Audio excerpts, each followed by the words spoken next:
I was born in St. Louis in 1956.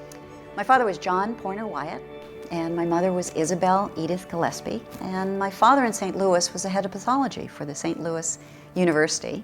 Charles, Gordon, and Philip were my older brothers. And Dad told me that the three of them got together to decide what they were going to call this new girl, and they came up with Barbara Joan.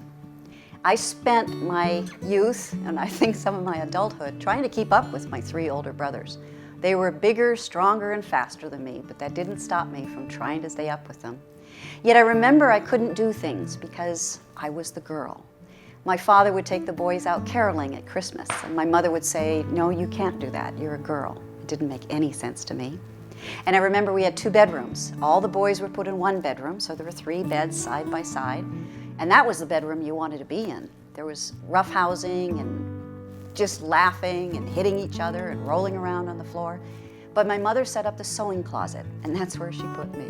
In 1964, we moved to Winnipeg. My father was offered a position for the University of Manitoba, head of pathology again. And so here I am as an American, now in Canada. Well, I had to learn how to ice skate. And I started to play softball and sports.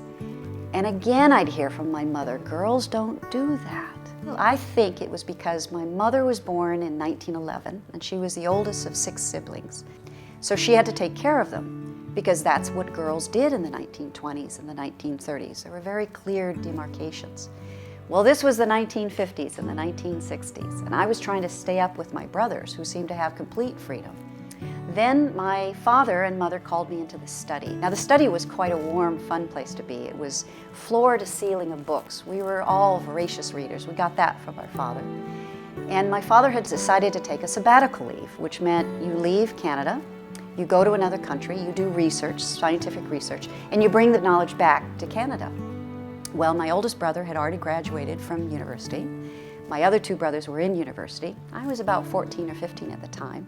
So clearly I had to go to a boarding school. They had to put me in some place to live. And there were 2 in Winnipeg, number 1 and number 2. And I looked at them and I knew some of the girls from them, and I could have done that. But I had just started skiing. I remember at Christmas I got a pair of skis, wooden skis, with cable bindings and lace-up boots and poles, and it came in a plastic cover. It was from Japan. And it had cardboard on the back and plastic, and I loved those skis. Suddenly I was out skiing on the garbage dump, because that's where you skied in Winnipeg. The highest place was the garbage dump. Fell in love with skiing. Well, obviously, sometime in my social study classes for my 9th grade, I must have seen a picture of Switzerland or read an article about Switzerland, and they had mountains. So I figured they had to ski in this place. So I said, "If you have to send me to a boarding school, why don't you just send me to Switzerland?" I think it caught my parents aback, but they realized that I was right. Once they put me somewhere, I would be there. So my mother sent away for brochures from several schools in Switzerland, and she also sent away for some finishing schools in England.